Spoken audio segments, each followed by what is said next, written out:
भगवान बुद्ध को कोटि कोटि वंदन है और यहाँ उपस्थित भिक्षु संघ को वंदन करता हूँ। आए हुए सभी उपासक गणों को, दूर दूर से आए हुए इस अम्बेडकर समाज के लोगों को मेरी मंगल कामनाएं हैं। आज हम यहाँ 1 माह से ज्यादा हो चुका है, यहाँ बैठे हुए हैं, इस उम्मीद पर बैठे हुए हैं कि बीती निरस्त हो जाए और जो जिसका हक है बौद्धों का उसे दे दिया जाए। लेकिन यह सरकार सुन नहीं रही है। क्यों नहीं सुन रही है? इसके पीछे एक रहस्य है। उस रहस्य को समझ लोगे तो हमें कुछ समस्याओं का समाधान भी मिल जाएगा। उसका सबसे बड़ा रहस्य यह है कि यह सिर्फ कोई बोध गया कि एक स्तूप की लड़ाई नहीं है, एक स्थान की लड़ाई नहीं है। यह संस्कृतियों का युद्ध है। बाबा साहब ने लिखा है कि हमारा पूरा इतिहास सिर्फ संस्कृतियों का युद्ध है। संस्कृति के सिवा और कुछ नहीं है। यहाँ 2 संस्कृतियों का सदा युद्ध होता रहा है। हजारों साल से कभी किसी नाम से, कभी किसी नाम से, कभी दैत्य देवता के नाम से, कभी देवासुर संग्राम के नाम से, सदा सदा होता आ रहा है। अछूतों के नाम से, सवर्णों के नाम से होता चला आ रहा है।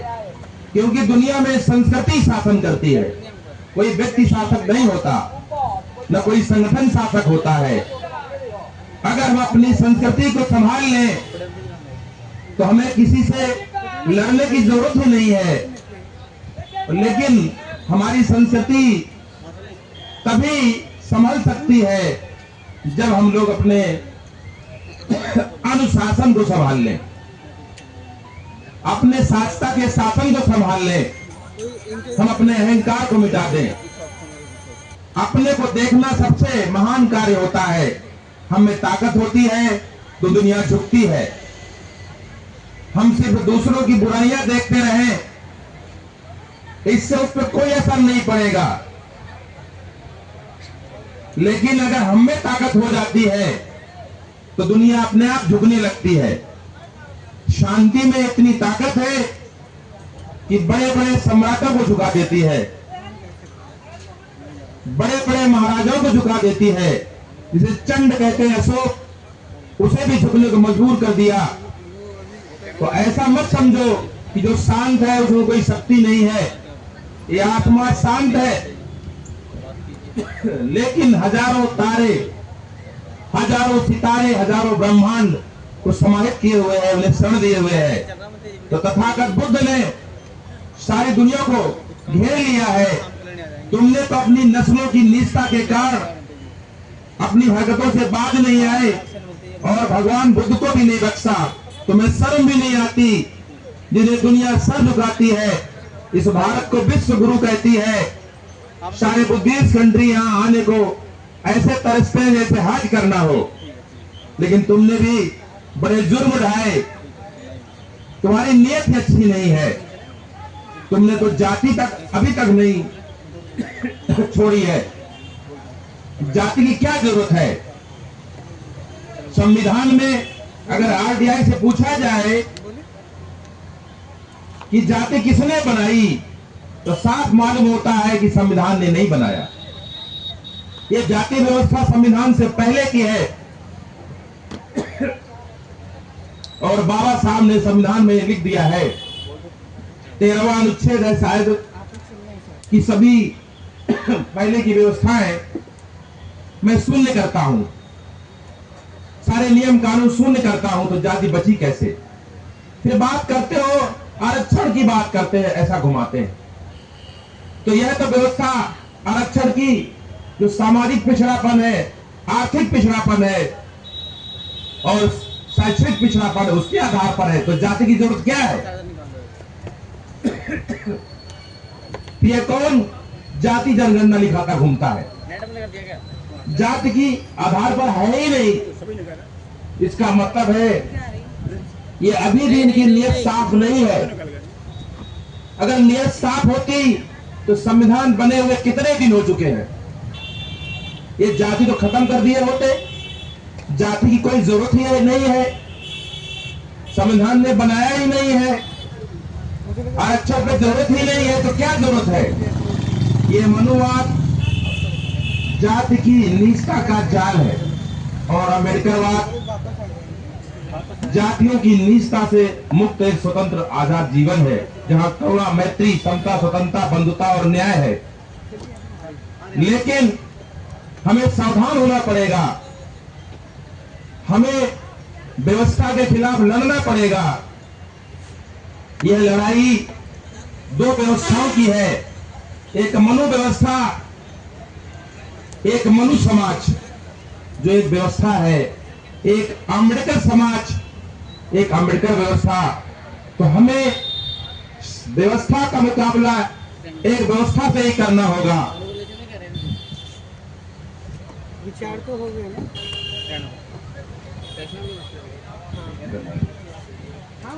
एक व्यवस्था दूसरे व्यवस्था का इलाज कर सकती है।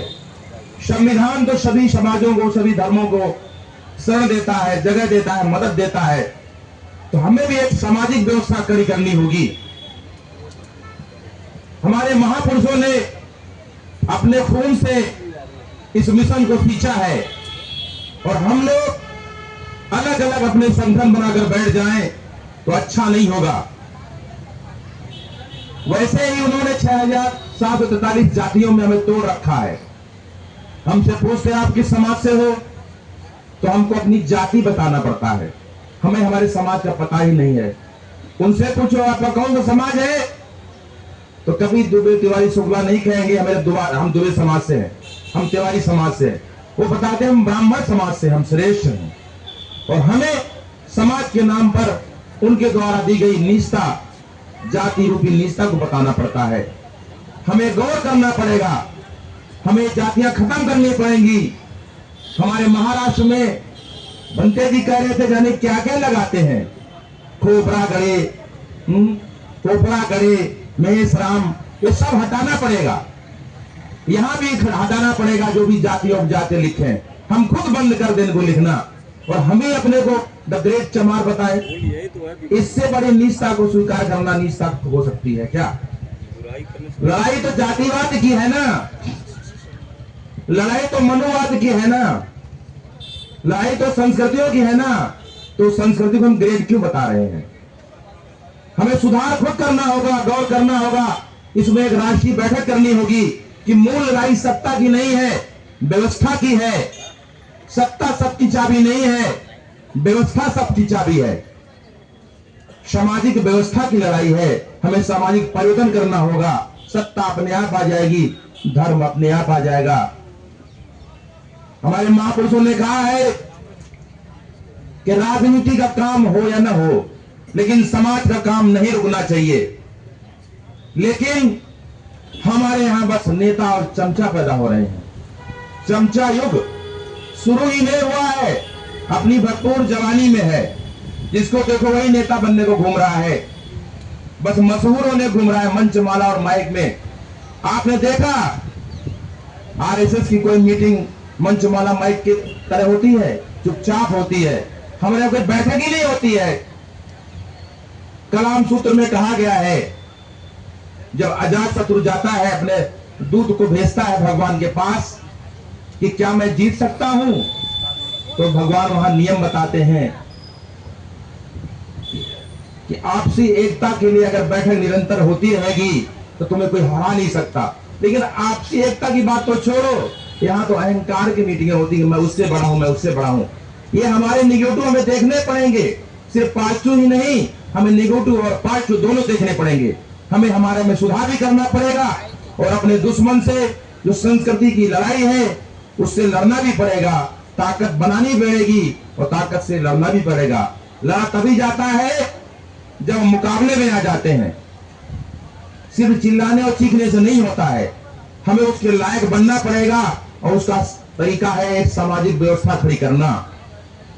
जो लोग बहुत नहीं हुए हैं उन्हें हमें बहुत बनाना है, लेकिन क्या वो समाज का अंग नहीं है? क्या वो समाज नहीं है? अगर हम बौद्ध समाज कहते हैं तो किस समाज में आते हैं? क्या वह अम्बेडकर समाज नहीं है? क्या हम उन्हें असामाजिक कह देंगे? हमें बहुत काम करने हैं, बहुत सारे प्रश्न हैं, बहुत सारी समस्याएं हैं, उन्हें हम देखें।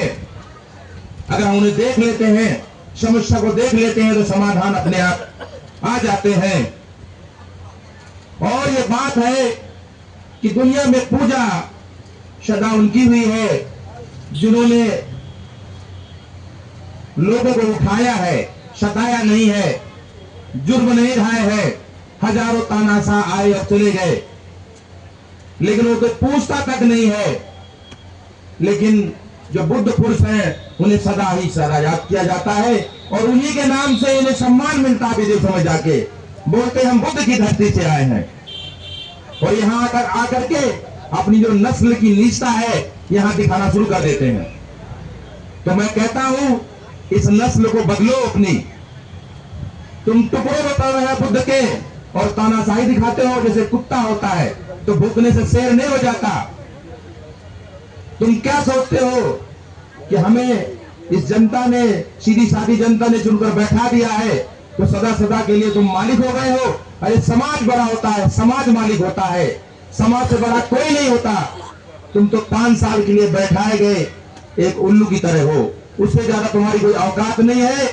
अगर सम्मान पाना है, सदा सदा के लिए इज्जत पानी है, तो समाज के साथ मिलकर चलो। और यहाँ का समाज बुद्ध समाज है, जो 99% हमारा बुद्ध समाज है। बुद्ध की धरती है, कण में बुद्ध है। जहां भी उठाओगे, जहां भी देखोगे, बुद्ध ही बुद्ध मिलते हैं।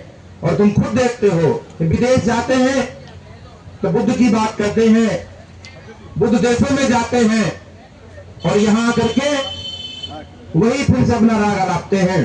तुम्हें शर्म नहीं आती है? ऐसे महापुरुषों के साथ, बुद्ध पुरुषों के साथ अपनी जो चित्त की मलिनता को दूर नहीं करते हो, उन पर थोपते रहते हो। अच्छी बात है एक तरह से हमारे लिए भी। अगर ये नीच लोग नहीं होते तो हम श्रेष्ठ भी नहीं बनते दुनिया में। आज श्यामा, सुमात्रा, जावा, कंबोडिया, थाईलैंड, चारों तरफ बुद्ध ही बुद्ध हैं। इन्होंने यहां से हमें मारा, पछाड़ा, अपने जुर्म का जो किया। जैसे श्याम पट अगर सफेद हो तो चाक वहां दिखती भी नहीं है। हम चमके इन्हीं की वजह से नहीं, हम भी भारत तक सीमित हो जाते।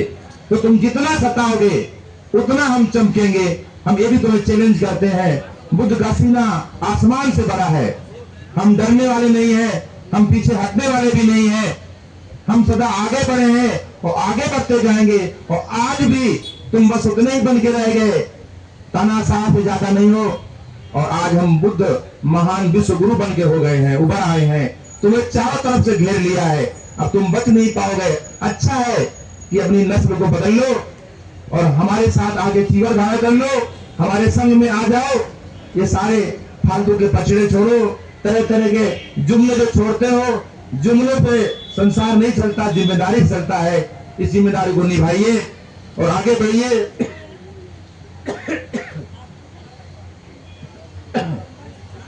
तुम्हें हमारी इस बौद्ध विरासत की सेवाएं तो याद होंगी, लेकिन हमारा खौफ भी तुम्हें याद होगा। वो हमारा भीमा कोरेगांव भी याद होगा तुम्हारा, हमारी बहादुरी भी याद होगी।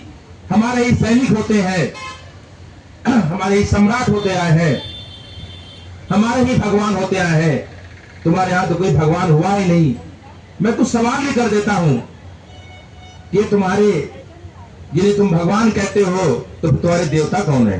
ये ब्रह्मा, विष्णु, महेश। अगर ये भगवान है तो देवता कौन है? और अगर ये देवता तो भगवान कौन है? तुम्हारे पास कोई जवाब ही नहीं है, क्योंकि भगवान सिर्फ बुद्ध है। देवा मनुष्याना बुद्धो भगवती, सारी दुनिया जानती है। और इसी के साथ मैं अपनी बातों को ही विराम देता हूं। सभी करुणा और मैत्री से रहने वाले इस समाज का मंगल हो, कल्याण हो। जो वैरी है उनका भी मंगल हो, जो अवैरी है उनका भी मंगल हो, क्योंकि हम लोग मंगल चाहते हैं। सभी का तुम्हारा स्वागत भी करते हैं। सभी का मंगल हो। साधु साधु।